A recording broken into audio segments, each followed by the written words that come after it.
No sé quién atribuyó una frase que decía que el cine era la reunión de todas las artes. Creo que comparto en parte esa definición, ya que no son todas, pero están casi todas. Y fundamentalmente es una la que quizá tiene más peso entre todos los componentes del gran gremio que conforma el hacer cine, que es la dirección artística. La dirección artística es la encargada de pensar de diseñar una ciudad hasta ver cuál es el reloj pulsera del actor principal, tener un auto de época hasta el color de un vestido para una escena importante. Y este pivotear, hablando con el invitado de hoy, me dijo que mientras menos se notara, mucho más valioso es esta parte de la película. Para mí es un honor presentar a Félix Murcia, que ha sido director artístico de más de 50 películas del cine español, y que nada menos no es solamente la cantidad, sino la calidad. Y es por eso que lo invitamos a que estuviera hoy acá. ¿Con quién trabajó? Almodóvar, Miró, Uribe, Saura. Son unos apellidos que a lo mejor para ustedes no son conocidos, pero para la historia del cine español son notables. Para mí es un privilegio traerlo acá. Bienvenido y muchas gracias. Esta es su clase de hoy. Muchas gracias.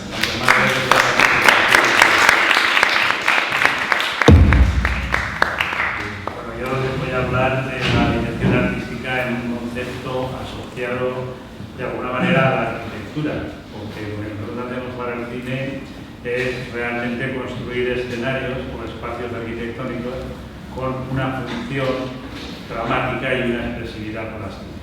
Digamos que hay una cierta afinidad. Ustedes, los futuros arquitectos, los arquitectos que ya lo son, van a construir edificios, van a hacer paisajes urbanos, incluso puede que en la arquitectura de interiores también hagan decoración, en fin, una serie de cosas que no es lo que nosotros hacemos, salvo que la diferencia está en que ustedes lo hacen habitable, lo hacen con una duración permanente y nosotros es, digamos, efímero. Por lo tanto, está en función de lo que va a cubrir para, de esa manera, diseñarlo igualmente como diseñan ustedes, pero con materiales fungibles, materiales que no tienen una función duradera. Y luego tiene una doble, digamos, extensión, que es que se trata de crear también unos climas o crear unas atmósferas en función de cada historia que se va a contar.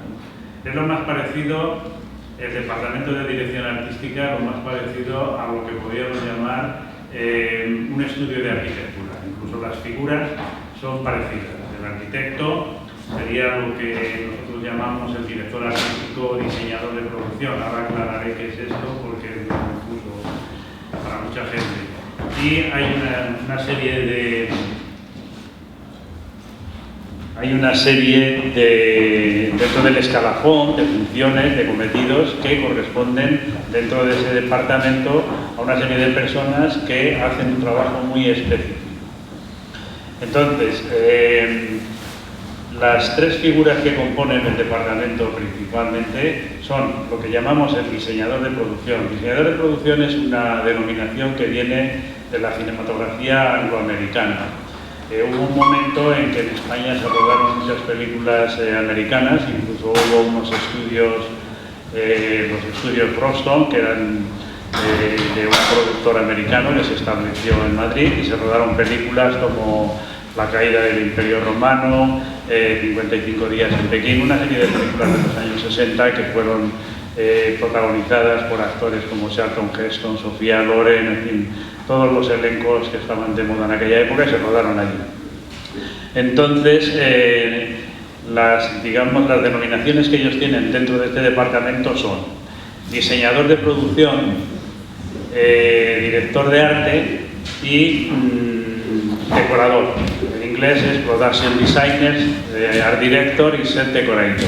Entonces cada uno de ellos se ocupa dentro del departamento de un aspecto visual que va a tener el proyecto escenográfico vamos a llamarlo escenográfico porque de alguna manera es una aplicación de la escenografía teatral llevada al cine cuando nace el cine. Pero no solamente ya nos ocupamos de lo que son los espacios escénicos, sino que al mismo tiempo que ha evolucionado el cine, hemos evolucionado nosotros cada uno dentro de nuestros propios departamentos. De tal manera que lo que hace el diseñador de producción, que es una especie de superdirector artístico en los proyectos de mucha envergadura, en los que se necesitan varios directores artísticos porque hay que, digamos, ocuparse en distintos países que se va a rodar de la misma película o de distintos aspectos. Alguien se ocupa del diseño, otro se ocupa de localizaciones, otro se ocupa de otras diversas actividades que nos corresponden. Entonces, tiene que haber una figura coordinadora y esa sería la figura del diseñador de producción, que además es la primera persona que se incorpora a un proyecto cinematográfico a la par o poco después que el propio director y el productor. Está el decorador o ambientador, que es una especie de interiorista, pero adaptado al lenguaje del cine. Entonces, estas son las tres figuras. Aparte, después tienen sus ayudantes respectivos. Cada uno de ellos tiene 1, 2, 3, incluso hasta 10 ayudantes.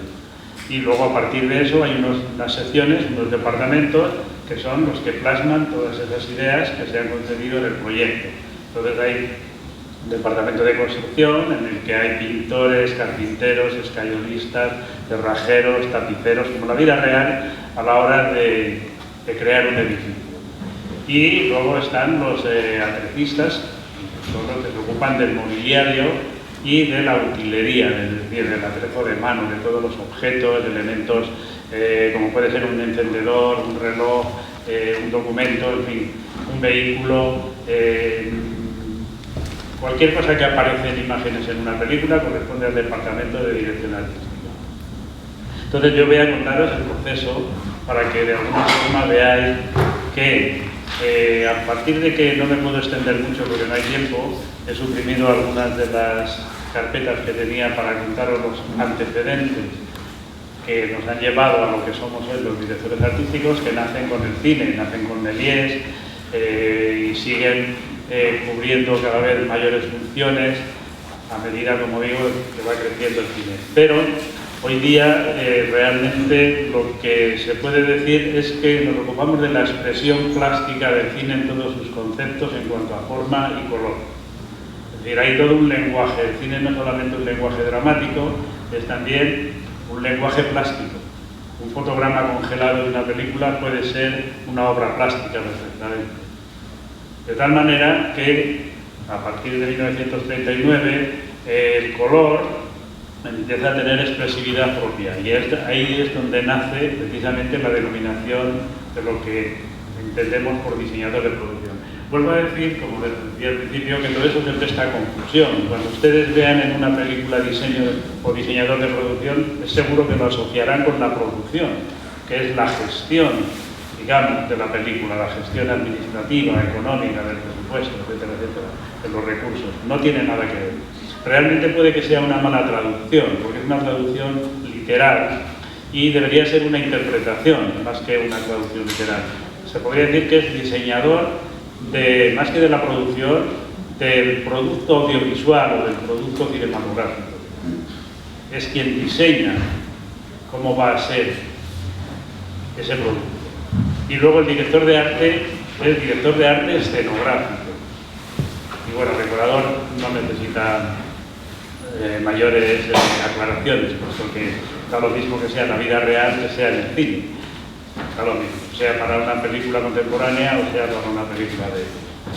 Pero realmente este departamento es el departamento que más componentes tiene, porque necesita una serie de secciones o departamentos que trabajan para plasmar lo que se proyecta, lo mismo que en una obra. Habrá un maestro de obra, habrá pues eso, todos los oficios que pueden esperarse, hasta un fontanero, es decir, poner un ejemplo. Bueno, pues en el cine también lo tenemos.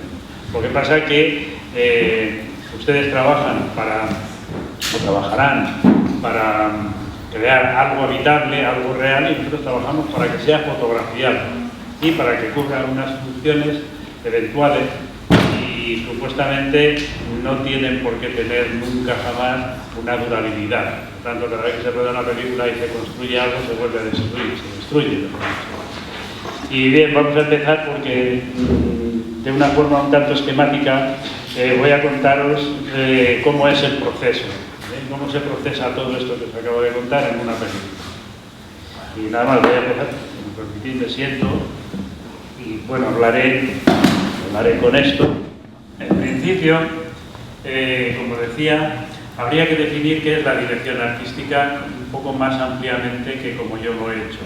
Yo tengo una definición propia que realmente lo que hacemos lo decimos todos, aunque sea de distinta manera, decimos lo mismo. Es decir, nosotros trabajamos para un director, para el director de una película, que es realmente el autor intelectual de una película. Pero no somos amanuenses, es decir, no trabajamos a pies juntillas sobre los requerimientos de un director, sino que damos interpretación a lo que él quiere. De tal manera que tenemos la libertad de aportar tanto conocimientos como conceptos en algunos momentos de una película. Es decir, realmente un director de cine lo que hace es delegar sus deseos, lo que él quiere, delegarlo en una serie de profesionales que tienen unos cometidos específicos, concretos. Y más que un colaborador, es un cómplice. Yo muchas veces con cierta osadía digo que un director de cine en una película no hace nada. Y efectivamente es así, no hace nada. Todo eso lo hacemos otras personas. Simplemente él nos ha transmitido lo que él quiere que se haga. Pero él no hace nada. Él no diseña un decorado, él no trabaja con la cámara, él no hace el montaje, él no interpreta, él no hace la música, él no hace nada. Realmente parece un poco osado decirlo así, ¿no? Pero es cierto, pero tiene mucho mérito el asunto, porque coordinar a distintas personas que pueden tener una forma y que la tendrán, una forma muy diferente de pensar, tendrán en su imaginación una película distinta a cada uno de ellos. Entonces, coordinar que todos vayan en la misma dirección que él quiere ya es un trabajo. Eso en cuanto a lo que es el equipo técnico, pero el equipo artístico pasaría mismo con los actores. Cada actor verá el personaje de una manera que puede ser muy diferente a la que quiere el director. Por lo tanto, dirigir es un trabajo fundamental, dirigir a los actores. Realmente es donde un director trabaja, en que consigue que la interpretación sea ajustada a lo que él pretendía. Bueno, pues esta definición lo dice muy claro. Se trata de dotar a los escenarios en los que transcurren las películas. Estos escenarios pueden ser naturales, pueden ser artificiales, pueden ser mitad naturales, mitad artificiales. En fin, hay una variedad de escenarios y una serie de combinaciones en las que se trata de hacer verosímil lo que es falso, lo que es ficticio, lo que es, digamos, artificial, con lo que es real. Una buena dirección artística es cuando no se nota, es decir, cuando realmente el espectador ve la película y no ha reparado en qué cosas cantan artificial o qué cosas no, o qué cosas están mal elegidas, no son el escenario adecuado porque no da la atmósfera, no ha creado la atmósfera o no tiene el clima dramático de lo que estamos viendo. Entonces, se trata simplemente de conseguir que todo lo que hacemos falsamente, porque al fin y al cabo el cine es un artificio, y es un artificio en el que no se corresponde realmente nada, aunque se pretende de alguna forma y cada vez más ajustarlo a la visión del ser humano con respecto a la realidad. La óptica no se corresponde con la humana, el color no se corresponde con el natural. Es más, hasta que apareció el color, el cine en blanco y negro era la forma documental más exacta de reproducir la realidad, pero una realidad bastante irreal, porque no existía el color. Por lo tanto, hay un factor psicológico, y nosotros lo sabemos, en la realización de las películas. Es decir, nosotros jugamos con el artístico, engañamos. Realmente nuestro oficio es el de engañar al personaje, es decir, engañaros a todos los que vais al cine. De cualquier manera, que lo hacemos con una intención y también con unos conocimientos tanto técnicos como de variar conceptos y hacer creer al espectador que está viendo algo que es parte de la vida real. Es decir, cuando empezó el cine mudo, el espectador solamente tenía un ángulo de visión, era como en el teatro, según donde estuviese sentado, veía lo que pasaba, es decir, pasaba la vida, pasaba la historia pasaba por delante de él. En cuanto que se empezó a mover la cámara en movimiento se convierte en los ojos de un espectador. Entonces, el espectador va con la cámara donde va la cámara, entra a los lugares más secretos de la casa de un personaje, está con él en la cama, está con él comiendo, está con él peleando, está con él sufriendo, está con él amando. Es decir, se ha conseguido que a través de este recurso, que es la fotografía en movimiento, que empezó siendo un espectáculo de feria, sea, según en qué caso, una expresión artística. Pero fundamentalmente es entretenimiento. La mayor parte de la producción que se hace es cine de entretenimiento. Luego, en algunas ocasiones, ha llegado el cine o llega a ser una expresión artística. Pero eso ya es otro tema. Pero lo que se ve fotografiado, es decir, nosotros no existiríamos si no existe la fotografía. Y realmente somos cómplices también. Lo mismo que somos cómplices del vestuario y cómplices de los efectos especiales. Esto es un elogio de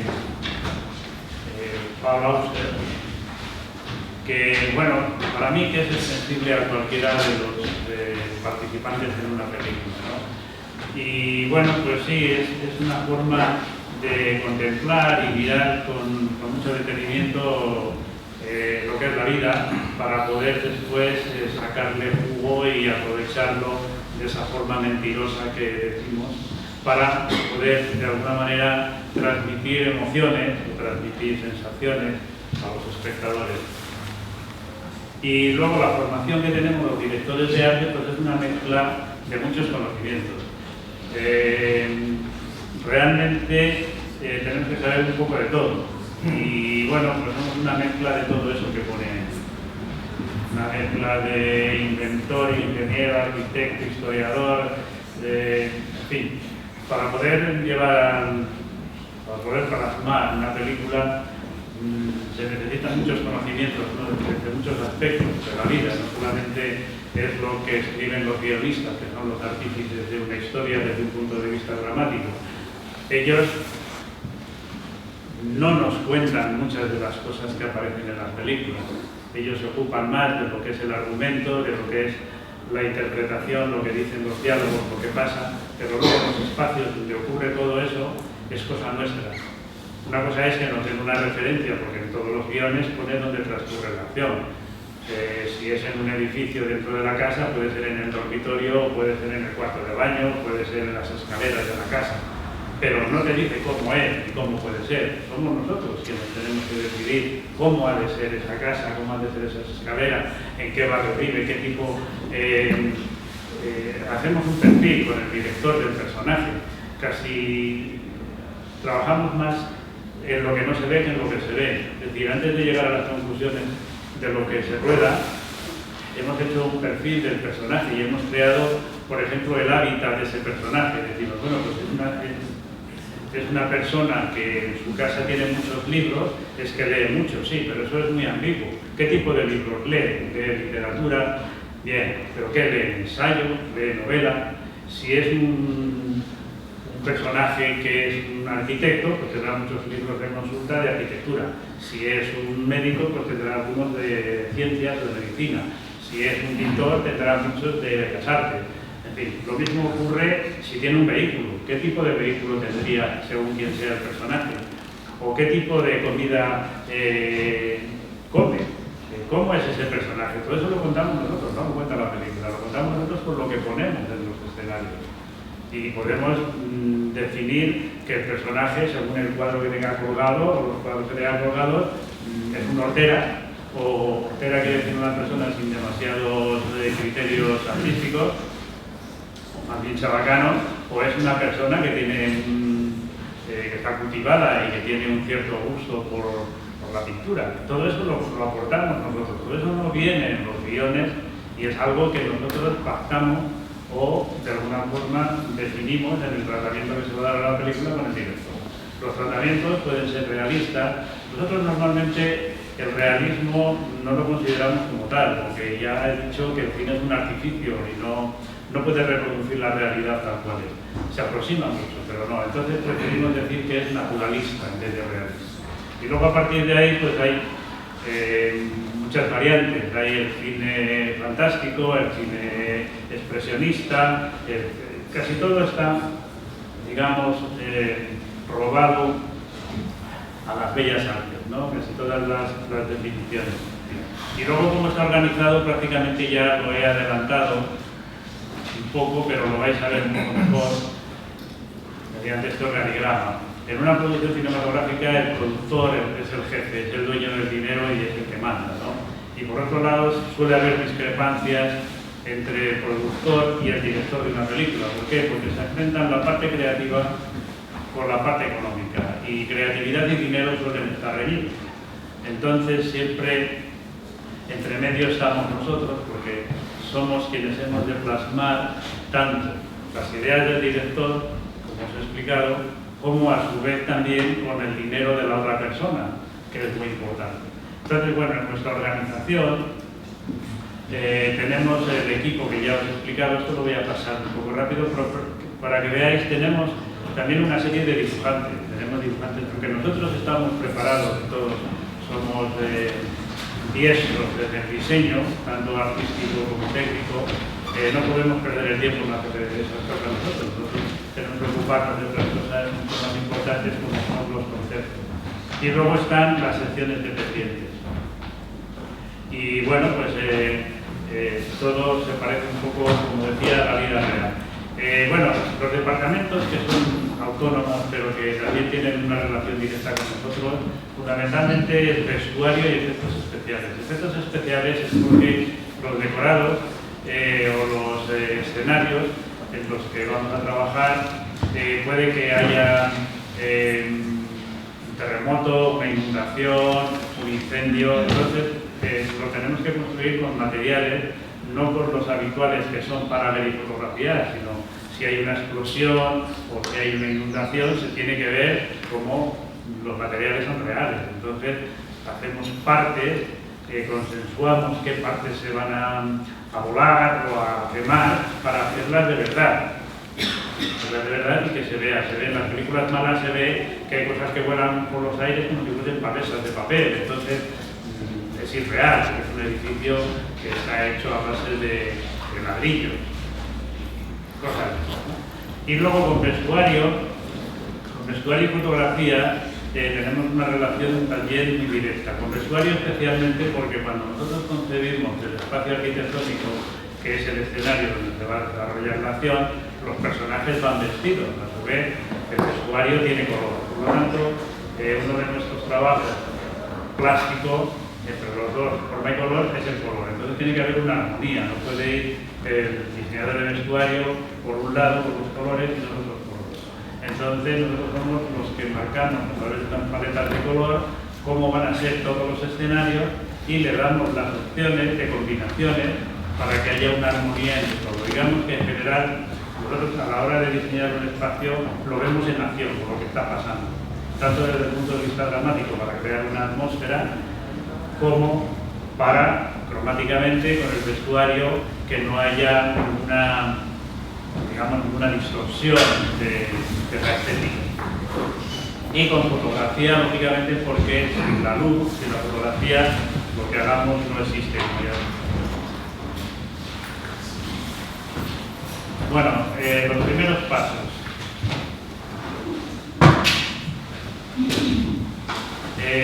Digamos que en este esquema se ve, aparte del centro del círculo donde pone script, que es guión, la figura del director y en blanco la figura del productor. A partir de ahí empieza nuestro trabajo. Nos damos guión y a partir de ahí empezamos a trabajar. Entonces todos utilizamos los mismos métodos. Yo tengo una forma de verlo en la que me leo un guión 3 veces. Aparte ya lo he explicado, a partir de esas lecturas del guión va evolucionando la idea, pero la primera lectura es para hablar con el director y ver si estamos en la línea de lo que él piensa. ¿Cómo lo hacemos? Nosotros no utilizamos el lenguaje verbal para contar lo que pretendemos, sino que lo hacemos a través del diseño. Empezamos haciendo unos bosquejos, unas muestras de color y con eso explicamos cómo es nuestra idea al director para que él nos corrija o nos diga que estamos en lo cierto, ¿no? En que estamos en lo que él pretende.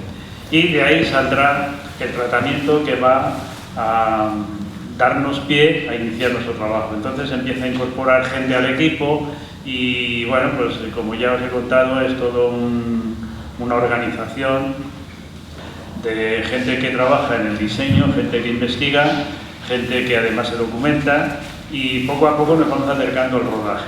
En el rodaje realmente debería terminar nuestra función, porque no se podría rodar si no están los escenarios realizados.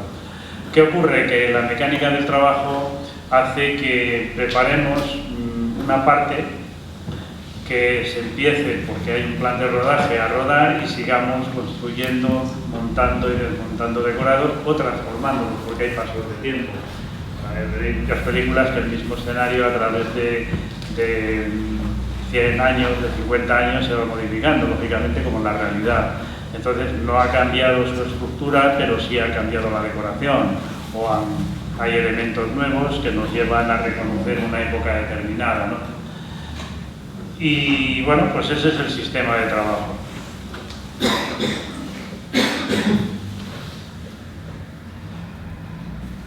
Bueno, ya habíamos hablado de las especialidades afines, pero vamos a ver un poco por encima que en realidad la colaboración es bastante más estrecha de lo que puede parecer. Y cuando hacemos los directores de arte, el vestuario también, por una economía de esfuerzo, diseñamos los espacios y al mismo tiempo el vestuario. Y bueno, esto es una técnica personal mía. Yo suelo dibujar o con grafito, lápiz, con una mina blanda HB o con un Rotring, con un estilógrafo, con un 02, a mano alzada. Entonces, ¿qué hago? Pues que hago un boceto máster, que es este, y de aquí luego en las copias insinúo o marco o todo el boceto o una parte el color que van a tener los decorados. Y en el mismo incluyo los personajes y el vestuario con el color que va a tener el vestuario. De tal manera que por esa economía, por el tiempo y el esfuerzo, pues un mismo boceto máster me vale, como digo, para significar cómo va a ser cada una de las dos cosas. Y bueno, otras veces se diseña así, con grafito y luego se colorea. Y bueno, las paletas de color varían, porque yo cuando empecé, yo mismo hacía como si fuese un muestrario de colores, los colores en base al pigmento, a la pintura, pero luego después me di cuenta que era mejor hacerlo con pintura, con modelos de papel fotografiado ya. O sea, estos son recortes de revistas de colores porque es lo más aproximado a cómo van a quedar después de ser fotografiados e iluminados en la película. Entonces, ¿qué hacemos? Que los pintores, en vez de ver el muestrario de colores, ven este y a la hora de hacer el pigmento lo fotografían con una cámara digital y se aproximan, y eso es lo que va a ser realmente lo más aproximado al proyecto. Bueno, pues es lo mismo, se marcan unos colores, unos diseños, un poco lo mismo todo, y se les da a los diseñadores de vestuario los colores, orientación de cómo deben de combinar después con los escenarios, porque lógicamente también se añade cómo va a ser en escenarios naturales los cambios de color, por ejemplo, si son al atardecer o son al amanecer, para que lo tengan en cuenta, o si es de noche. porque el comportamiento de los colores varía, claro, pues naturalmente según la luz. Y para eso se hace un estudio cuando son escenarios naturales que no podemos dominar ni los podemos cambiar. Lo que hacemos es jugar para conseguir esa armonía plástica en colaboración con el vestuario. Entonces se crean unos contrastes para ver cómo se... Esto es ya con efectos especiales, es decir, cuando se hace un decorado que tiene que explotar o que se tiene que quemar, lógicamente se hace con unos materiales que no son peligrosos. Por ejemplo, se hace con madera de balsa. Se llama así porque el tipo de árbol que es de una madera muy blanda, es como el corcho, y tiene el aspecto de madera natural, pero casi que vuela. O sea, que soplas un poco y te llevas una tabla de 1 metro de larga. Es un material especial para esto. Esto es simplemente por ilustrar lo que os acababa de contar. Porque hay veces que los guionistas, como escritores, pues no contemplan que son cosas que tienen que tener a la hora de plasmarlas una coherencia, y entonces ellos sitúan muchas veces cosas incongruentes. Por ejemplo, en este caso habla de un personaje que está en una zona, estando la cámara en movimiento, pasa, hace un recorrido, entra a otra zona y sigue estando el mismo personaje que estaba en otro lado. Cosas de estas, ¿no? Entonces, aparte de eso, es un desglose que nos sirve a nosotros para determinar el número de escenarios que hay. Suele ser bastante extenso. A su vez, todos los trabajos que hacemos son simultáneos. O sea, localizamos escenarios naturales, diseñamos decorados artificiales, buscamos soluciones para decorados mixtos entre artificiales y naturales, nos documentamos sobre la época. De todos modos, tenemos una formación académica en la que somos conocedores de la historia del arte, somos conocedores de la propia historia, somos conocedores de varias cosas, pero luego en cada película, lógicamente también se traiciona el rigor histórico y se inventan o se novelan cosas, ¿no? Por lo tanto, tenemos que saber incluso el pensamiento de la época a la que pertenece la película que vamos a rodar, aunque luego la película no se ve. O tenemos que saber, por ejemplo, qué se comía en una comida medieval, qué tipo de alimentos. O tenemos que saber qué caligrafía se utilizaba en el siglo XVIII en una carta. En fin, todo esto lo tenemos que saber, para lo cual nos documentamos. Y es un trabajo que hacemos simultáneamente al tiempo que vamos diseñando, porque claro, no vamos a diseñar algo que, aunque sea cosa de la imaginación, porque es ficción, no tenga una relación con el rigor, aunque no sea esencialmente rigurosa, ¿no? Entonces lo primero que hacemos es, bueno, pues repasar las épocas a las que corresponde a la película, con documentación sobre todo de usos, costumbres, en fin, todo lo que pueda ser una reconstrucción. ¿Cómo lo hacemos? Pues lo hacemos a través de la pintura. A través de la pintura, si existe la fotografía desde que existe, pues es el mejor documento, tenemos la fotografía. Si no tenemos ninguna de esas fuentes, porque es una película muy anterior, pues tenemos que recurrir a la literatura, a la historia, en fin, las fuentes son todas las que sean accesibles de cualquier momento. Lógicamente, con la fotografía hemos mejorado mucho en la obtención de documentación, pero claro, si no, nos tenemos que fiar de la pintura. La pintura también es una interpretación del autor, puede ser más o menos rigurosa, y eso lo que nos permite es, cuando sabemos todo esto, es lo que yo he convertido en un lema propio, que es de mi cosecha, que es que hay que saber todo lo que se sabe para poderse inventar lo que no se sabe y que sea verosímil. Porque cuando conoces todo esto, te puedes inventar cosas que no constan en la historia, pero que pueden ser verosímiles, porque hay unos datos que podrían dar pie a que fueran posibles. Entonces esto nos da una cierta libertad que, lógicamente, nos permite engañar mejor. Pero para eso tenemos que saber lo que era la realidad primero, ¿no? Entonces, como decía, cuando aparece ya la fotografía, bueno, pues la vida cotidiana de una película que transcurre, por ejemplo, en esta ciudad, que es San Sebastián, en el País Vasco. Bueno, pues estamos en los años 30, bueno, pues la ciudad, estas son instantáneas o fotos de la vida de la ciudad. Bueno, pues muy bien, nos viene estupendamente para hacer una reconstrucción reconstrucción, o si no es una reconstrucción, una reinterpretación más o menos de cómo era esto. Luego hay escenarios naturales que son museos en los que no se permite rodar, pero sí que es una fuente de información importante, ¿no? Hay museos en que sí se puede y museos que no. Depende. Lo que no nos dejan casi nunca es mover cosas. Entonces, claro, es un poco absurdo, porque si los actores no se pueden sentar en los sillones porque son piezas de arte, si no pueden desarrollar una acción, pues no nos interesa. Lo que hacemos es, lo reproducimos si es un sitio puntual, porque imaginemos que es Versalles. Pues Versalles es conocido, pues entonces tenemos que reproducir Versalles, no nos lo podemos inventar, ¿no? Pero de cualquier manera podemos mentir, podemos engañar y hacer una mezcla entre Versalles y el Palacio Real de Madrid, o en fin, porque casi nadie, o mejor dicho, todo el mundo conoce o puede conocer estos sitios, y más ahora a través de las nuevas tecnologías en las que se entra en Internet, y con eso ya sabes más o menos, ¿no? Nosotros tenemos que visitarlo todo y verlo como es en la realidad. Y luego estudiar, cuando hay que dar coherencia a todo el relato, porque puede que en una secuencia haya una intensidad mayor en cuanto al color y la luz, en función de si es un hecho trágico el que ocurre o es un hecho gracioso, etc.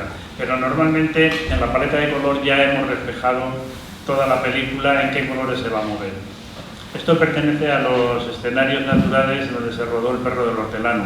Realmente lo que utilizamos es la estructura arquitectónica, porque todo lo demás, el mobiliario que tenían allí como museo no nos servía para nada. Entonces hubo que cambiarlo, quitarlo, modificarlo y llevar otro mobiliario que tenía otro aspecto, otro color, etc. Ahí teníamos mucha libertad porque realmente es una obra de teatro de Lope de Vega y además es en verso. Cosa más antinatural no puede ser, ¿no?, que la gente hable en verso. Entonces eso nos permitía estar a tono con el verso, creando fantasías también en cuanto a la escenografía y al vestuario. Y así lo hicimos realmente, y funcionó. Entonces, bueno, pues todos estos escenarios, que son escenarios naturales, pues fueron todos transformados. Incluso esto, que lo hicimos navegable, o sea, por eso digo que también tenemos algo de ingenieros. Hicimos una contención del agua mediante unas presas que construimos para que fuera navegable. Y bueno, este es el lema, lo acabo de decir, no sabía que estaba escrito, no me acordaba. Y bueno, a partir de los primeros bosquejos empiezan a hacer bocetos. El método, pues bueno, hoy día utilizamos también el ordenador para diseñar, tanto artística como técnicamente, pero todos sabemos, todos estamos formados para diseñar a mano. Diseños artísticos y diseños técnicos. Los primeros bosquejos que decía cuando leemos el guión realmente son orientativos y están hechos pues a lápiz, ¿no? Es una primera idea que de alguna manera, bueno, pues nos sirve de recordatorio para después hablar con el director y hacerle unas propuestas, bien sean naturales o artificiales. No sé por qué no se abre esto. Bueno, da igual. Son pequeños dibujos que realmente su categoría es de bosquejo, es decir, no llegan ni siquiera a ser bocetos. Eso viene después. Y empezamos también a localizar, como decía, y vemos primero cómo están en la realidad y luego haremos un boceto de qué tenemos que transformar, por ejemplo, qué anacronismos hay para eliminarlos, si hay cables, si hay asfalto, si hay elementos que no pertenecen a la época, etcétera, etcétera. O si no vale la pena y nos sale más económico construirlo artificialmente. Yo por lo menos he llegado a construir reconstrucciones de Madrid de distintas épocas, unos 11.000 metros cuadrados decorados entre calles y fachadas, 11.000, 20.000 metros cuadrados. Entonces veremos cómo utilizamos el método.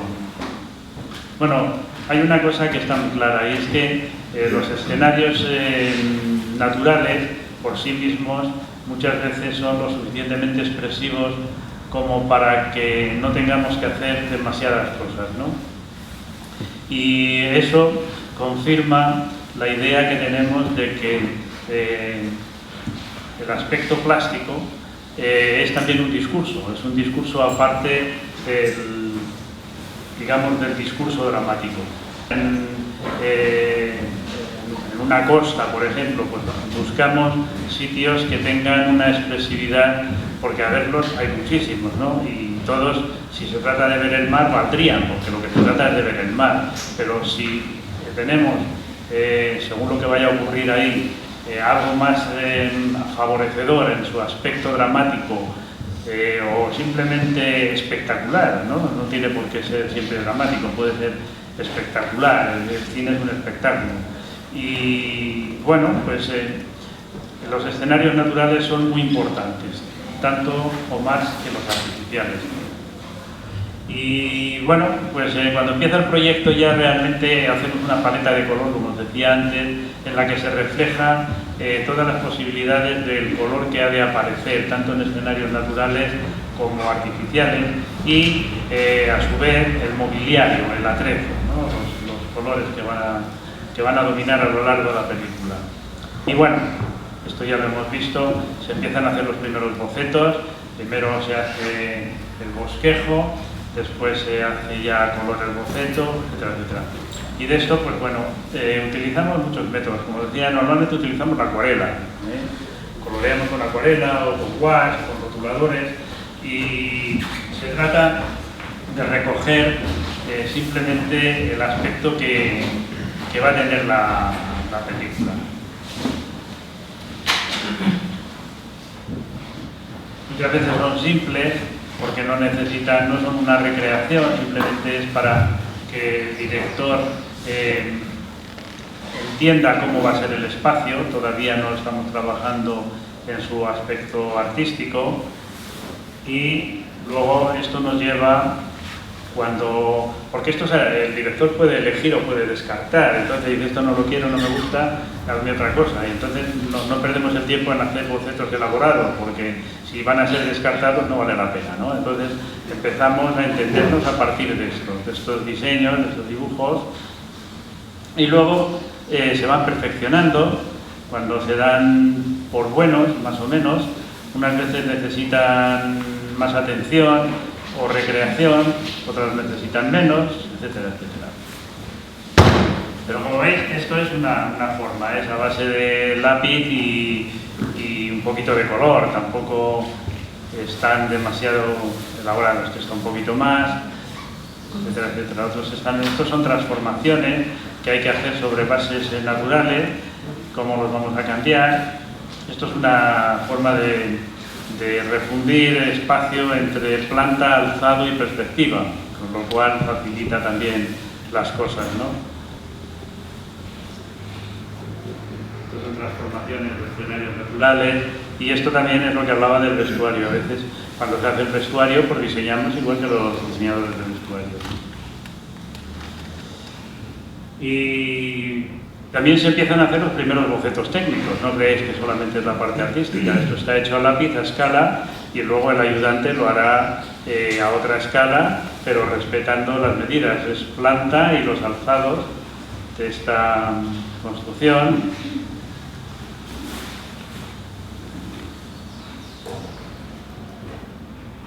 O de esta otra, que bueno, más o menos es lo mismo, ¿no? Planta y alzados hechos a lápiz, y luego los pasan a tinta, lo hacen a una escala mayor. Estos están hechos a escala 1:100, no, a 1:50, pero es necesario a veces hacerlos incluso a escala 1:1, porque son piezas que hay que reconstruir, o a 1:2, en fin, utilizamos todas las escalas. Y primero ha habido un anteproyecto, como os he dicho, pero no lo vamos a ver porque sería un poco largo, pero vamos a llegar a lo que es el proyecto. Entonces el proyecto realmente ya ha partido de lo que hemos visto, de esos tanto artísticos como técnicos, esos bosquejos. Y primero, para saber su valor, hacemos a escala 1:100 unas plantas muy básicas en las que sacamos los metros cuadrados que va a tener cada uno de los decorados que vamos a diseñar, para saber lo que van a costar, y hacemos una pequeña lista detallada de los metros cuadrados que hay de suelos, de paramentos, de huecos, etcétera, etcétera. Y luego también un decorado como pueda ser el Salón de los Espejos de Versalles. O sea, algo muy barroco, con muchos elementos decorativos, mármol, materiales, digamos, preciosos, materiales de calidad, pan de oro, etcétera, etcétera. Entonces, suelos pulidos con diseños, etcétera. Entonces, eso sería el presupuesto más alto. Sería de un nivel que equivaldría a un 15% del presupuesto. Luego, el nivel más bajo serían otro tipo de construcciones más básicas, más elementales, como podrían ser casas rurales o cabañas, en fin, con unos materiales menos caros, y eso sería el 5% del presupuesto. Y luego está el término medio, que es el nivel medio, que sería el 10, o sea, estamos el 5, el 10 y el 15. Pero eso es filosofía.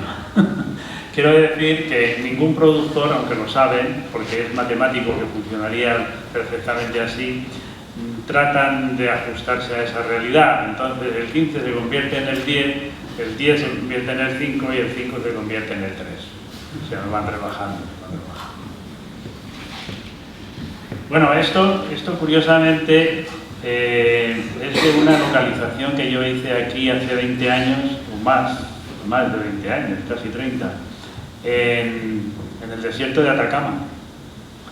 Entonces esto figuraba que era una estación de ferrocarril para llevar el material de las oficinas, de las minas de fosfato. Y era todo construido, incluso había una estación con línea del ferrocarril, etcétera, etcétera. Un proyecto que no se hizo. Pero esto es uno de los edificios. Como veis, hay veces que por la necesidad del rodaje los construimos tanto exterior como interior. Luego se destruyen. O sea, no están para toda la vida. Otras veces hacemos transformaciones de espacios naturales y hacemos un poco como hacen ustedes. Derribamos tabiques, construimos otros, aprovechamos huecos, etcétera, etcétera. Utilizamos más o menos para que lo entiendan los directores, porque los directores son un poco lerdos a la hora de leer planos, no saben lo que es una planta, lo que es un alzado. Hay algunos que sí, pero la mayoría no saben ver planos. Hay que presentárselo todo en maquetas hechas con cartón pluma para que entiendan un poco qué es cada cosa, ¿no? O marcárselo así, decirle, mira, lo amarillo es lo que vamos a derribar y lo rojo es lo que vamos a construir en un escenario natural. Y luego, una vez que lo han entendido, decirle, mira, ahí esta es la situación del apartamento, ahí vais la cocina, esto va a ser un dormitorio, esto lo hacemos aquí, además no es para hablar, o sea, quiero decir que esos logos no van a ningún sitio. O hacemos una pequeña perspectiva para que se vea la atmósfera, que se vea cómo va a ir atrezado si pertenece a una época determinada. Esto creo que son los 70, estos son los 60, porque es un decorado que va a cambiar. Y luego hay que hacer una lista pormenorizada de todos los elementos que va a tener cada uno de los decorados. Entonces, según el personaje y las necesidades de la historia que se está contando, hay toda una lista de objetos, de elementos, como en la vida real. Entonces, todo eso lo decidimos nosotros, no lo decide el director. El director quiere la casa de un detective y tú tienes que pensar, cómo sería, y quién es ese señor, y qué edad tiene, y qué gustos tiene, y trabaja en casa o trabaja fuera, y qué elementos tiene en la casa, vive solo o tiene pareja. Todo eso. Y luego, a su vez, la parte que hemos visto arquitectónica, de esos metros cuadrados sale luego el costo. Y esto es la documentación que nosotros le hemos pasado al constructor, y el constructor es el que nos da estos resultados, porque en ello entra la mano de obra, entran los materiales, entran las horas, los transportes, las dietas, las comidas, los no sé qué, no sé cuánto. Entonces eso ya lo hace el constructor. Y a partir de ahí empezamos el proyecto. Entonces, hay películas en las que se ruedan pequeños decorados y hay películas que hay que hacer verdaderas ciudades. como en este caso. Esto es un proyecto de una película que se llama Luces de Bohemia, que transcurre en Madrid del siglo XIX, principios del XX, y está rodado todo en estudio, calles enteras, calles con sus fachadas, incluso locales comerciales. Hay un café, hay una librería, hay varias viviendas, y todo está dentro de un plato que tenía 80 metros de largo por 60 de ancho y 16 metros de altura. Hay veces que construimos en interiores y hay la mayor parte de las veces que construimos en exteriores, que son grandes esplanadas que llamamos backlot, en las que aprovechamos la luz del sol y aprovechamos también el cielo, se ve el cielo, etcétera, etcétera. Y la parte que no construimos, porque solemos construir hasta unos 6 o 8 metros de altura, se hace con maquetas. Hay muchos tipos de maquetas corpóreas, maquetas pintadas, que se llaman matte painting, maquetas sobre cristal, y ahora ya es digitalmente que se hace una prolongación de la parte que no hemos construido. Y bueno, las paletas de color, lo que se trataba de contar aquí es que a veces el tiempo está en contra del proyecto, porque el proyecto es muy amplio y siempre vamos con la lengua afuera, entonces ya son trucos de economía del tiempo, y es dentro del diseño técnico. Bueno, pues en vez de hacer muchas perspectivas, lo que hacemos es de los alzados, teniendo la paleta de color, vale el alzado en una copia, vale como tal alzado para construcción, y en la otra vale también como el aspecto artístico que vaya. Y entonces, bueno, pues con eso avanzamos. Pero se diseña todo, se diseña desde una puerta hasta los balaustres de una escalera, que hay que construir. Y bueno, esto es una planta que era la planta de un decorado que es un complejo, una guardilla. Entonces, claro, para que se vea que es una guardilla no da la altura suficiente para poder iluminar, es un problema técnico. Entonces hicimos techos móviles, todos son techos móviles que se abren, se cierran de arriba. Entonces también hacemos desplazamiento de paredes, de paramentos, para poder rodar, porque no cabe el equipo dentro. Entonces, lógicamente, un sitio grande se puede hacer pequeño con las lentes, pero un sitio pequeño no se puede hacer grande. Entonces, claro, este tipo de decorados, que son guardillas, lo mismo que los camarotes de un barco, que la cabina de un avión, que un cuarto de baño, todo eso son paredes móviles, que las vamos desplazando de un lado a otro para que el equipo pueda rodar, porque no cabe el equipo en estos espacios. Esto es el alzado de la planta que habéis visto. Esto es otra planta y un alzado. Como veis, también hay una economía de esfuerzo, ¿no? A la hora de hacer el proyecto. Y bueno, pues estamos en la construcción. Todo eso que hemos visto, que es un proyecto completo con interiores y exteriores, por lo artificial, como decía, en este caso que hemos visto, estaba hecho en el interior de un estudio, en un plató. Pero ahora vemos también cómo hacerlo en un exterior, en el que aprovechamos, tenemos una serie de ventajas, porque lo que se ve a través de las ventanas en el exterior es real. Entonces podemos ver un bosque, podemos ver la naturaleza, cosa que tendríamos que hacer artificialmente, ¿no? Entonces, bueno, esto es de una serie para la televisión rodada en 35 milímetros, es decir, es una película de 6 horas en la que se construyó, esto es la Gran Vía de Madrid, en los años 30, durante la Guerra Civil. Entonces está construido a escala 1:1 y los suelos son reales, los suelos son de adoquines y las aceras son de losas de piedra. Pero bueno, pues se trabaja para ver lo que se va a fotografiar, el resto no. Y la estructura se hace o bien con tubo o bien a base de armaduras de listones, que nosotros llamamos riostras, tienen un nombre especial, y con eso se hace, digamos, el esqueleto. Luego lo que se ve es esto. O en un paraje natural tenemos que construir un decorado donde no hay nada, ¿no? Pues entonces se hace bocetos de una cabaña, es un decorado rústico. Esto es lo que hace el director artístico, esto es lo que he hecho yo. Con esto se lo he dado a un ayudante y el ayudante ya lo ha hecho a otra escala más perfecto para pasarlo a construcción. Plantas, alzados, secciones, etcétera, etcétera. Y bueno, pues empieza a construir, cuando son cosas rústicas, lo que hacemos, en vez de trabajar con materiales normales y luego envejecerlos, lo que hacemos es comprar material de derribo.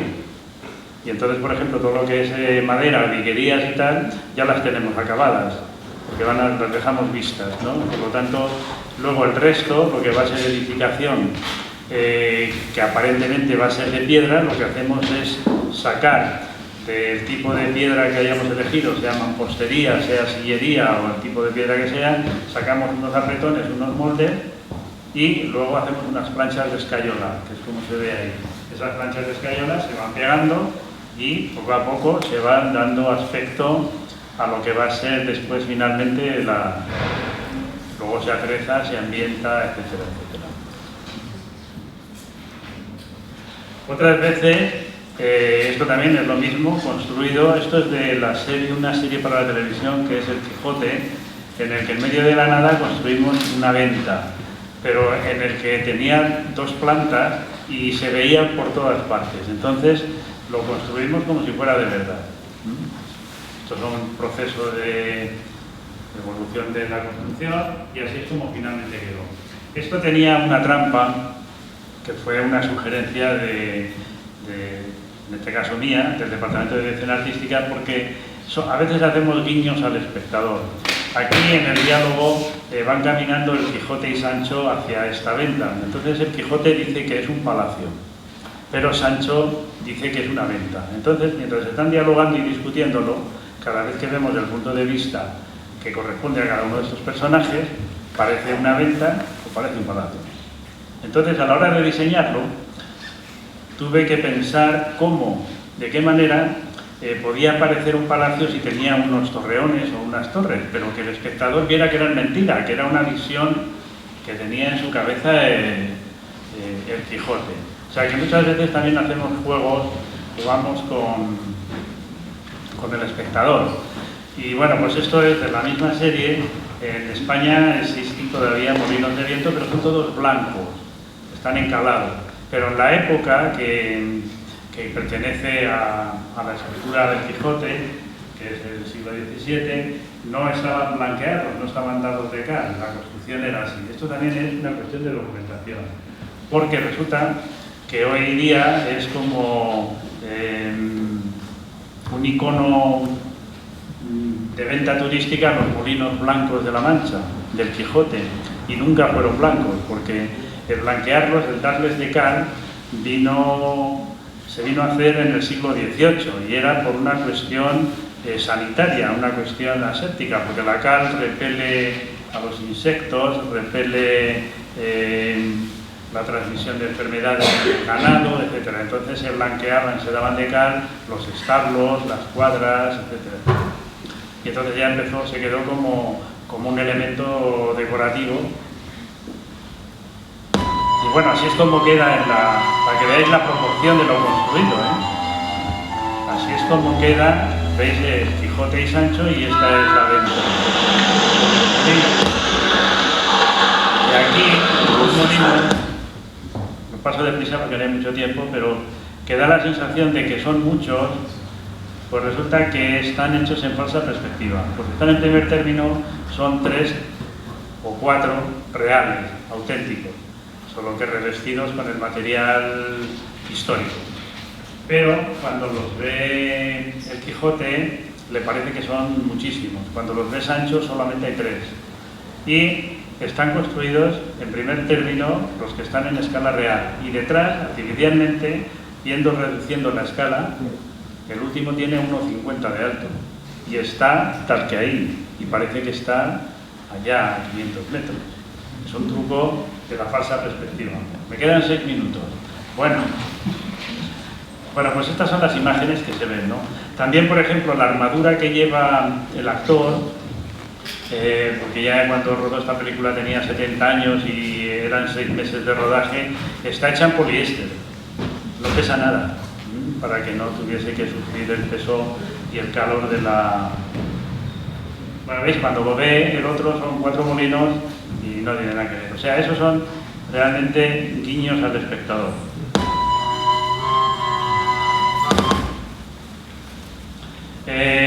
Construcción fantástica. Bueno, pues a partir de unos diseños, esto es una especie de película futurista que se intentó hacer en España.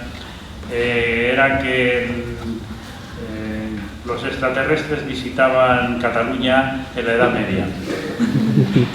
Entonces, claro, había que pensar en la mentalidad de la época. La aeronave en la que llegaban era inconcebible para el pensamiento de la época, ¿no? Entonces pensaban que eran San Jorge y el Dragón. El Dragón era la aeronave, esa que habéis visto, y San Jorge era Miguel Bosé. Bueno, esto es la fase de construcción. Estos bocetos que eran muy irregulares, que no había ni un ángulo recto, que todo era una fantasía, me tuve que inspirar porque no sabíamos cómo hacerlo, no queríamos que fuese nada tecnológico. Entonces tenía que ser algo entre orgánico, algo diferente. Entonces yo me inspiraba en cosas como esto. Esto es realmente el lomo de una merluza, la estructura del lomo de una merluza, o una chirimoya partida por la mitad, etc. En fin, una serie de ideas, y esto es una imagen de la película.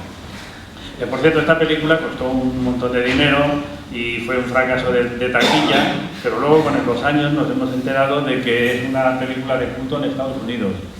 Pero no por el género, sino porque está Miguel Bosé y es de culto gay. Bueno, otra forma de construcción es construir cosas que no tenemos referencia. Por ejemplo, hay una película que se llama La fuga de Segovia. Unos etarras que estaban prisioneros en una cárcel en España, en la cárcel de Segovia, se fugaron. Y entonces años después se hizo una película. Pero acababa de terminar el franquismo, en una época de transición en la que contar cosas de aquella época era muy delicado. No nos dejaban tampoco rodar en ninguna cárcel, ni construir ninguna cárcel, ni nada. Bueno, la construimos clandestinamente en una iglesia. Y esos dibujos nos los hicieron los mismos presos que se fugaron. Nos reuníamos en una cafetería, clandestinamente, ellos me iban contando cómo era, y yo en una servilleta de papel de la cafetería ya lo iba situando dentro de lo que es la iglesia. El recinto en línea negra es la nave central de la iglesia, la parte de las escaleras y el altar y la nave central. Y además lo tenía que hacer en falsa perspectiva porque no me cabía el decorado. Y luego tenía 4 galerías y yo solamente podía construir una. Entonces, ¿qué hacía? Cada vez que daba, tenía una especie de control, que es esto que se ve ahí en el centro, que es de forma hexagonal, me parece, le daba la vuelta y entonces cambiaba el fondo y parecía que entraban a otra nave diferente, con lo cual con una sacaba partido a 4. Y luego, bueno, pues ya poco a poco los dibujos los iba consolidando y más o menos este es el aspecto que tenía que tener. Y como veis, la escalera todo está construido en falsa perspectiva, entonces va a menos. Al principio de la escalera pueden pasar 2 personas, pero arriba solo puede pasar una. Entonces había que cortar inmediatamente cada vez que aparecía una escena para que diese la sensación de que no era en falsa perspectiva. Y esto es lo que le iba dando la vuelta, y la orientación de los que estaban dentro de la misma secuencia, o estaban de espalda o estaban de frente, lo cual nos daba la orientación de que había un espacio inexistente. Bueno, esto es del perro del hortelano, que convertimos esto en navegable, esto ya lo he contado. Que la directora Pilar Mirón me dijo que estaba loco por hacer esto. Y bueno, así es como quedó. Y luego hay otras construcciones que aprovechamos una base. Esto está rodando en las Islas Canarias y había que hacer una ermita. Entonces había que hacer una ermita en un paisaje totalmente despoblado. Entonces yo aproveché esto y la forma de diseñarlo fue, bueno, pues esto es lo que había que obtener, ¿no? Y así quedó. Y bueno, aquí hay una anécdota, no sé si me da tiempo a contarla. Cuando terminamos esto, era para rodar al día siguiente. Y resulta que el actor protagonista que tenía que intervenir se puso enfermo. Entonces cambiamos el plan de rodaje y lo dejamos para 15 días después. Y dejamos el decorado allí a su suerte. Lo único que por las noches se quedaba un guardián, pues si había vandalismo o tal, pero no ocurrió nada. Entonces yo cuando fui un día antes a ver el estado del decorado, a ver si había tenido algún problema para reconstruirlo, me encontré una flota de autocares llena de turistas escandinavos haciendo fotos como locos. Además, hacía un calor enorme y estaban en esa zona que se ve de piedra, es la que quedaba real, que yo mantuve de lo preexistente. Y entonces, claro, estaban recostados ahí tan ricamente en la pared que era de verdad. El resto, pues, se imaginaban que también era de verdad. Y por dentro lo habíamos clausurado porque está toda la estructura que mantiene el decorado, pero luego el interior lo rodamos en otra localización, en otro lugar. Entonces, cuando yo dije a los guías que iban con ellos que aquello era un decorado de cine, que íbamos a rodar al día siguiente y que después lo íbamos a desmontar, se tiraban de los pelos, porque decían que en todos los tours turísticos de todas las agencias de la época constaba esa visita como un sitio típico. Y entonces, claro, los turistas iban a enfadar, les iban a reclamar el dinero y iba a ser un desastre aquello. Esto lo cuento porque para ensalzar lo que son los constructores españoles de decorados. Son muy buenos y siempre que van directores de otros países a rodar en España se llevan el equipo de su país, salvo el de dirección artística y de construcción de decorados normalmente, porque son muy buenos. Entonces, bueno, estos otro tipo de construcción que son adaptaciones de decorados reales, pero también diseñamos elementos constructivos.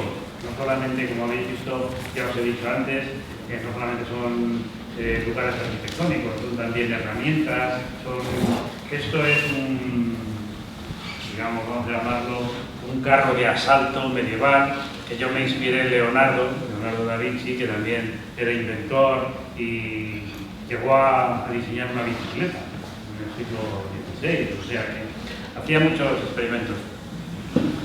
Ahí hay el símbolo de la Mercedes, pero es una cosa de mi ayudante que me gustaba. Bueno, pues esto, y con esto termino. ¿Cómo quedó? ¿Cómo queda el papelito?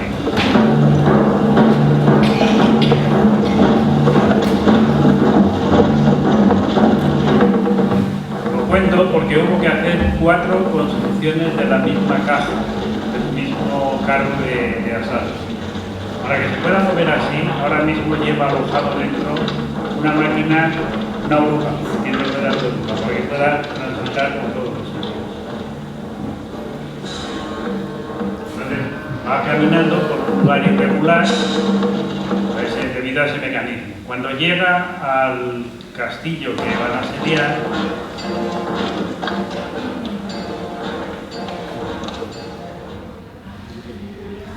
cuando se detiene,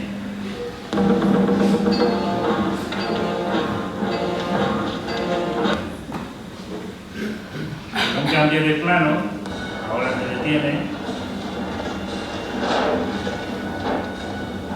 hemos sacado la máquina, una vez que se para,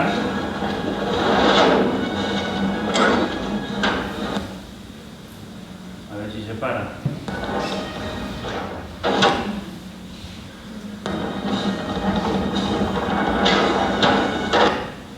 Bueno, resumiendo, se para. Ahí, ahora por corte, por montaje, vamos a esta secuencia, que se rueda un día después. Hemos sacado la máquina y hemos metido unos caballos, de tal manera que ahora cuando se abre, salen los caballos que se supone que hacían que la máquina caminase. Y aparte, construimos, inspirado en los molinos, porque esta es una película que dirigió Paul Verhoeven, es holandés, desde Robocop, Instinto Básico, un montón de películas tipo. Y como yo viví en Holanda, me inspiré en los mecanismos de los molinos holandeses para hacer este mecanismo, ¿no?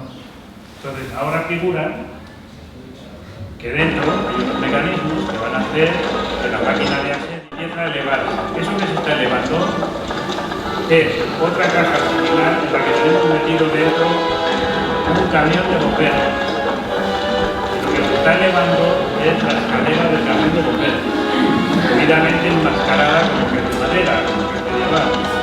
Entonces veis, gira, y ahora, en otro plano, escalado en montaje, que no se ha decorado de las maquinarias anteriores, vemos cómo va girando la escalera y ahora se desplaza. Los bomberos cuando van a subir a un edificio.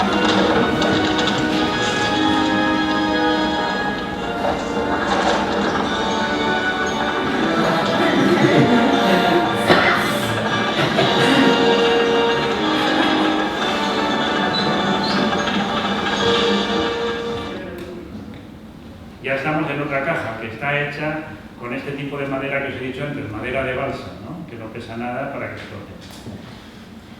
Y efectivamente,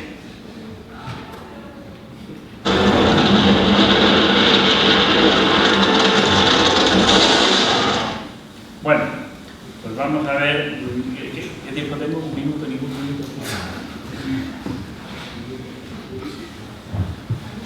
Pues bueno, ahora habéis visto lo complejo que os he contado que es hacer una temporada. Bueno, para que veáis que también hay trucos, os voy a enseñar una cosa que tiene su gracia, y es hacer un decorado de la nada. Esto es de Mujeres de la Pobreza que hay dentro. Y esto otro es de otra película en la que aparece este decorado, que se ve como fondo, es realmente una fotografía ampliada de un quitafuegos, que se pone delante de las chimeneas para que no se hacen las cenizas, que más o menos la foto estaba en un libro de estilo Art Deco, y la fotografía era una cosa así, entonces la mandé a ampliar y lo pusimos como fondo y quedó así. Parece que se ve la fotografía en algún momento.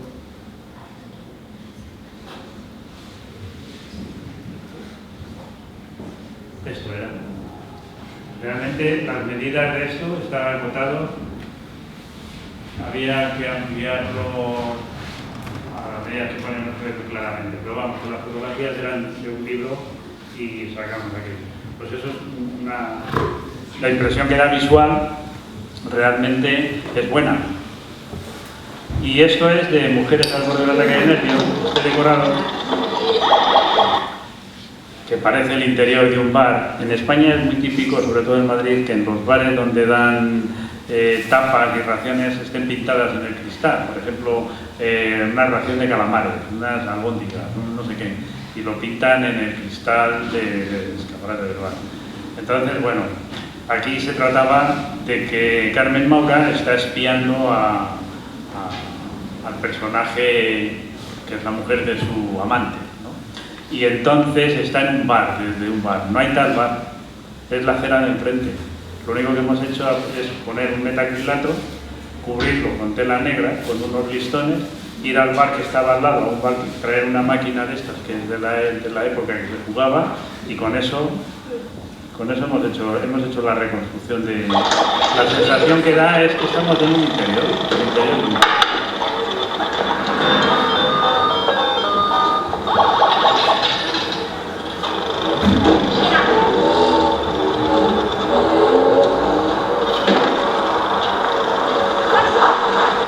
Bueno, y esto es lo que me ha permitido contar lo demás porque no hay tiempo. De todos modos, lo más... esto es un poco, no nos engañemos, una introducción para que simplemente de una forma muy amplia entendáis un poco cuál es el trabajo de la Dirección Artística en Madrid. Pero en la charla del pasado mañana es una ampliación de esto, pero enfocada a la utilización del urbanismo de las ciudades en las películas desde los comienzos del cine, empezando por las ciudades que se construían artificialmente, como para el caso de Metrópoli, o Caviria, o Intolerancia, o hasta Blade Runner, y como en otras ocasiones hemos utilizado la ciudad tal cual, pero la hemos cambiado, sin que el espectador deje de reconocerla, pero está cambiada. Y lo explicaré en la charla que de próximo día. Luego veremos también, como final, las imágenes que se consiguen hoy día de decorados totalmente virtuales de ciudades completas. Bueno, eso es para que vayáis, lo digo. Bueno, de momento podría estar hablando como 5 horas más de este tema, pero como habéis visto me he tenido que saltar cosas porque no hay tiempo. Muchas gracias por vuestra atención.